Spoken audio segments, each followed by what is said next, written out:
Assalamualaikum warahmatullahi wabarakatuh. Kami dari kelompok 5 ingin mempresentasikan hasil pengerjaan tugas kami yang berjudul Integrasi Python dan SQL pada Google BigQuery.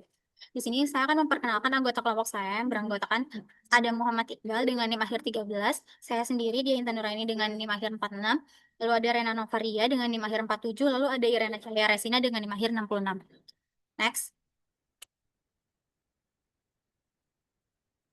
Masuk ke pembahasan pertama di mana ada latar belakang. Di situ perkembangan cloud computing membuat pengolahan data kini beralih dari sistem lokal menuju cloud data warehouse seperti Google BigQuery. Platform ini memungkinkan analisis data dalam skala besar secara cepat dan efisien tanpa perlu mengelola server secara langsung. Pada praktikum kali ini, Python digunakan sebagai alat untuk mengatur proses analisis, sedangkan SQL digunakan untuk mengolah data di BigQuery. Uh, Praktikum ini berfokus pada analisis dataset Austin, by share, visualisasi data, efisiensi query, menggunakan dry run, serta keamanan query melalui parameter query. Next.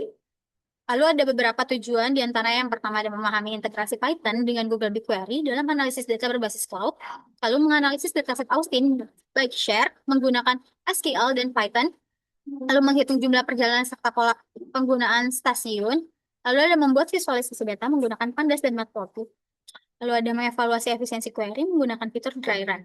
Yang terakhir ada menerapkan parameterize query untuk meningkatkan keamanan query SQL. Lalu masuk ke rumusan masalah, di mana di sini ada beberapa rumusan masalah yang kami uh, lakukan.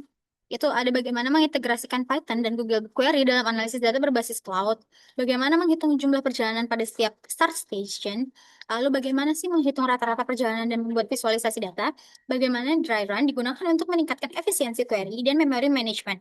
Lalu yang terakhir ada bagaimana parameterize query digunakan untuk meningkatkan keamanan query SQL. Lalu masuk ke dataset. Di sini dataset yang kami gunakan adalah BigQuery Public Data Austin, Bayeshare, uh, lalu Bayeshare Trips yang tersedia pada BigQuery Public Dataset. Dataset ini juga berisi data perjalanan seperti sepeda di Austin dan digunakan untuk menganalisis pola perjalanan pengguna. Variabel yang kami gunakan antara lain ada trip underscore ID, itu untuk merepresentasikan identitas perjalanan, lalu ada subscriber type, itu merupakan jenis pelanggan, lalu ada start station name, itu adalah nama stasiun awal. Lalu masuk ke EDA, analisis ini dilakukan menggunakan SQL di BigQuery dengan menghitung jumlah perjalanan pada setiap start station name. Data yang kosong dihapus terlebih dahulu, kemudian data dikelompokkan dan diurutkan untuk mendapatkan 5 stasiun dengan jumlah perjalanan terbanyak. Untuk rumus perhitungannya dapat dilihat pada layar. Untuk keterangannya itu, pangkat S merupakan jumlah perjalanan pada stasiun S, lalu I bernilai 1 jika perjalanan berasal dari stasiun S dan 0 jika tidak. Hasil analisis tersebut menunjukkan stasiun dengan aktivitas perjalanan tertinggi berdasarkan data yang valid. Lalu, Baik, saya lanjutkan di sini. Analisis dilakukan menggunakan SQL di BigQuery dengan menghitung jumlah perjalanan pada setiap start underscore station underscore name. Data yang kosong atau nul dihapus terlebih dahulu, kemudian data dikelompokkan dan diurutkan untuk mendapatkan 5 stasiun dengan jumlah perjalanan terbanyak. Rumus perhitungan jumlah perjalanan dapat dilihat di bawah. Hasil analisis menunjukkan stasiun dengan aktivitas perjalanan tertinggi berdasarkan data yang valid. Next. Pada soal 2, hasil agregasi 5 stasiun teratas yang telah menjadi data frame DF digunakan untuk menghitung mean dari kolom total underscore trips. Rumus rata-rata yang digunakan dapat dilihat di bawah ini. Output notebook menunjukkan bahwa total 5 stasiun teratas adalah 3.308.000 perjalanan, sehingga rata-ratanya adalah 338.243 bagi 5, yaitu 67.648,60 perjalanan. Perhitungan ini merupakan ringkasan statistik sederhana, tetapi berguna untuk membaca dominasi stasiun pertama karena 21st Speedway at PCL berada jauh di atas nilai rata-rata. Next. Pada soal 3, data hasil agregasi divisualisasikan dengan bar chart menggunakan matplotlib. Visualisasi batang dipilih karena variabel start underscore station underscore name bersifat kategorikal dan total underscore trips bersifat numerik dengan 5 kategori. Bar chart membantu membandingkan tinggi antar stasiun secara langsung tanpa membebani pembaca dengan detail baris data yang terlalu banyak. Gambar berikut dibuat ulang dari angka output notebook agar laporan memiliki visualisasi yang konsisten. Untuk kebutuhan tugas, screenshot kode dan output nih di bawah nih. Next. Persiapan data untuk soal 4 dan 5 berbeda dari tiga soal pertama. Soal 4 tidak membutuhkan data frame hasil query karena tujuan utamanya adalah membaca estimasi bytes proses dari dry run. BigQuery dry run menjalankan validasi dan estimasi tanpa mengeksekusi query penuh. Soal 5 menggunakan parameterized query, sehingga variabel Python subscriber input menjadi nilai parameter pada @subscriber_type. Dokumentasi BigQuery menjelaskan bahwa name parameter menggunakan karakter dan nilai parameter tidak boleh menggantikan nama tabel atau nama kolom. Next. Metodologi praktikum dimulai dengan proses autentikasi Google BigQuery menggunakan service account credential pada Python. Setelah koneksi berhasil, query SQL dijalankan pada dataset Austin Bigshare untuk melakukan proses analisis data. Hasil query kemudian diubah menjadi pandas data frame untuk proses perhitungan rata-rata dan visualisasi data menggunakan Matplotlib. Ini di bawah ada alurnya. Next. Kerangka kerja evaluasi. Evaluasi praktikum tidak hanya melihat apakah output query benar, tetapi juga menilai apakah praktik data engineering sudah dilakukan dengan baik. Ada 5 kriterianya, yaitu correctness, security, yang kedua security, yang ketiga cost awareness, yang keempat memory efficiency, dan reproducibility. Dan selanjutnya akan dilanjutkan oleh Irena.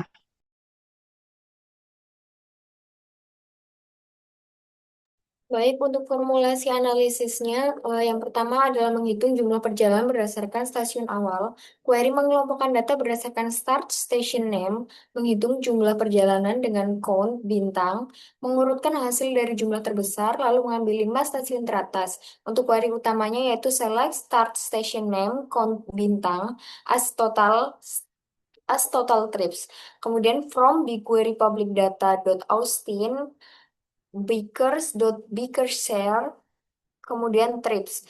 Untuk where-nya itu where start station name is not null. Kemudian group by start station name, order by total trips days, kemudian limit 5. Makna dari query tersebut adalah where station name is not null digunakan agar hanya stasiun dengan nama valid yang dihitung. Kemudian group by start station name digunakan untuk mengelompokkan data berdasarkan nama stasiun awal. Count bintang digunakan untuk menghitung jumlah perjalanan. Order by digunakan untuk mengurutkan hasil dari jumlah perjalanan terbesar. Limit 5 digunakan untuk mengambil 5 data stasiun teratas. Next. Kemudian formulasi yang kedua adalah menghitung rata-rata jumlah perjalanan dari 5 stasiun teratas menggunakan pandas. Min trips sama dengan DF, total trips dot min. Formulasi ketiga adalah membandingkan efisiensi query menggunakan dry run. Dua query dibandingkan, yaitu query yang hanya mengambil kolom tertentu dan query yang mengambil seluruh kolom dengan select bintang. Formulasi keempat adalah menggunakan parameter size query untuk menghitung jumlah perjalanan. Berdasarkan subscriber type, nilai input dari Python dikirimkan sebagai parameter, bukan digabungkan langsung ke teks SQL. Next.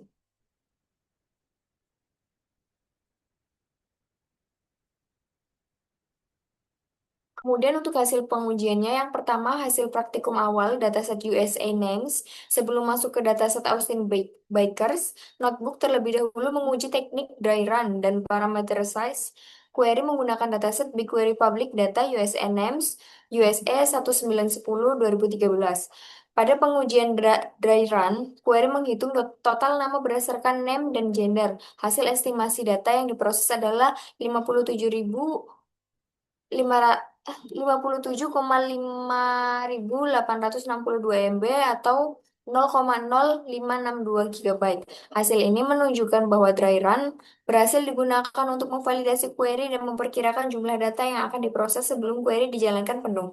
Pada pengujian parameter size query, parameter gender dan year digunakan untuk mengambil data nama perempuan pada tahun 1910. Hasilnya menampilkan 10 nama seperti Mary, Helen, Anna, Margaret, dan Rose. Tahap ini menampilkan bahwa teknik dry run dan parameter size query berjalan dengan benar sebelum diterapkan pada dataset utama Austin Bakers. Next.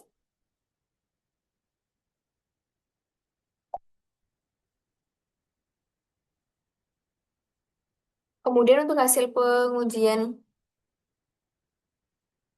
yang kedua, hasil soal nomor satu, top 5 start station name. Soal satu bertujuan menghitung jumlah perjalanan berdasarkan stasiun awal dan mengambil 5 stasiun dengan jumlah perjalanan terbanyak. Hasilnya, peringkat 1 sampai 5 serta total tripsnya, nilai total tripsnya, stasiun 21 ST per Speedway menjadi stasiun awal dengan jumlah perjalanan paling tinggi, yaitu 108.559 trips. Selisihnya dengan peringkat kedua adalah 37.414 trips, sehingga stasiunnya terlihat sangat dominan dibandingkan stasiun lainnya. Hasil ini menunjukkan adanya konsentrasi penggunaan bikers di area tertentu, terutama di sekitar kawasan 21 Speedway dan PCL.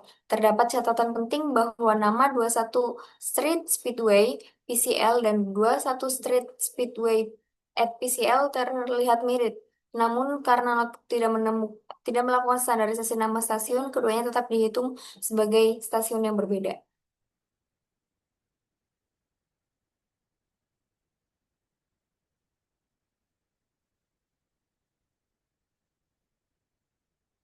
Kemudian selanjutnya yaitu eh,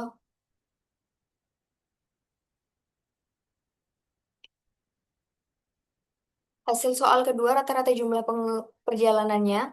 Soal 2 menghitung rata-rata jumlah perjalanan dari 5 stasiun teratas menggunakan Pandas. Perhitungannya sebagai berikut, yang menghasilkan 67.648,60 trips. Hasil rata-rata jumlah perjalanan adalah sebagai perhitungan yang di atas. Nilai ini menunjukkan bahwa stasiun 21 Street Speedway berada jauh di atas rata-rata. Sementara itu, stasiun Zilker Park dan 26 TH Luces berada di bawah rata-rata 5 stasiun teratas. Rata-rata ini berguna untuk melihat tingkat dominasi stasiun pertama dibandingkan stasiun lainnya. Kemudian yang Oke, keempat, hasil tiga. lanjutkan eh, gimana yang selanjutnya kita akan membahas hasil soal 3 yaitu visualisasi bar chart. Nah, soal 3 ini menampilkan hasil 5 stasiun teratas dalam bentuk bar chart menggunakan Matplotlib, dan bar chart dipilih karena datanya dianalisis terdiri dari yang pertama itu start station name sebagai data kategorikal dan juga total trip sebagai data numerik. Lalu visualisasi ini memudahkan pembaca untuk membandingkan jumlah perjalanan antar stasiun. Dari grafik terlihat bahwa 21 per Speedway at PCL memiliki jumlah perjalanan paling tinggi dan memiliki selisih cukup besar dibandingkan stasiun lain. Lalu visualisasi ini juga memperjelas bahwa penggunaan Austin Bike Share terkonsentrasi pada beberapa titik tertentu. Lalu selanjutnya yaitu hasil dari soal keempat, di mana ada dry run dan memory management. Nah, soal 4 ini membandingkan estimasi data yang diproses oleh dua query. Oleh query pertama hanya mengambil kolom tertentu, yaitu select trip ID dan juga subscriber type from BigQuery public data Austin backshare trips. Lalu query kedua mengambil seluruh kolom, di mana select all from BigQuery public data Austin underscore backshare underscore trips. Dari hasil tersebut, dapat dilihat pada query select all memproses data sekitar 4,50 kali lebih besar dibanding query yang hanya memilih kolom trip ID dan juga subscriber type. Pemilihan kolom tertentu menghasilkan penghematan pemrosesan sekitar 77,77%. Nah, hasil itu menunjukkan bahwa pemilihan kolom sangat penting dalam BigQuery. Mengambil semua kolom tanpa kebutuhan analisis dapat meningkatkan biaya, waktu pemrosesan, serta penggunaan memori. Lalu selanjutnya yaitu hasil soal kelima, di mana parameterize query subscriber type. Nah, soal 5 itu menguji parameterize query untuk menghitung jumlah perjalanan berdasarkan nilai subscriber type. Query ini tuh menggunakan parameter at subscriber underscore type, sehingga nilai input dari Python tidak digabungkan langsung ke string SQL. Dan hasil pengujiannya dapat dilihat di atas. Dan ketika input yang digunakan adalah local path, hasilnya adalah empty data frame, di mana hal ini tuh bukan berarti query gagal, tapi menunjukkan bahwa tidak ada data dengan subscriber type atau local path. Nah, ketika input yang digunakan adalah walk-up, hasilnya adalah 260.044 trips. Ini menunjukkan bahwa nilai walk-up tersedia dalam dataset dan juga query berhasil menghitung jumlah perjalanannya. Dan hasil itu menegaskan bahwa parameterize query berguna untuk membuat query lebih aman dan terstruktur. Namun, nilai parameter tetap perlu divalidasi agar sesuai dengan data yang tersedia. Kesimpulannya, integrasi Python dan juga Google BigQuery berhasil digunakan untuk proses analisis data berbasis cloud Lalu, hasil analisis menunjukkan bahwa stasiun 21 per Speedway at VCL memiliki jumlah perjalanan tinggi dengan 108,559 trips dan rata-rata jumlah perjalanan dari 5 stasiun teratas mencapai 67,64 ribu trips. Visualisasi bar chart membantu memperjelas perbandingan jumlah perjalanan antar stasiun dan Dryran membuktikan bahwa kolom tertentu lebih efisien dibandingkan dengan penggunaan select all. Parameterized query membantu peningkatan keamanan query dan juga mempermudah penggunaan parameter pada SQL. Untuk sarannya, melakukan pengecekan kategori data terlebih dahulu sebelum menggunakan parameterized query. Yang kedua, menggunakan standarisasi nama stasiun untuk mengurangi kemungkinan data duplikat. Yang ketiga, menambahkan analisis waktu seperti jam sibuk dan juga durasi perjalanan pada penelitian selanjutnya. Keempat, membiasakan penggunaan dry run untuk memperkirakan biaya dan juga jumlah data yang diproses. Selanjutnya, menjaga keamanan kredensial JSON dan tidak menyimpannya di folder publik. Dan terakhir, menambahkan screenshot dari hasil praktikum agar dokumentasi laporan lebih lengkap. Oke, baik, sekian presentasi dari kami. Kurang lebihnya kami mohon maaf. Wassalamualaikum warahmatullahi wabarakatuh.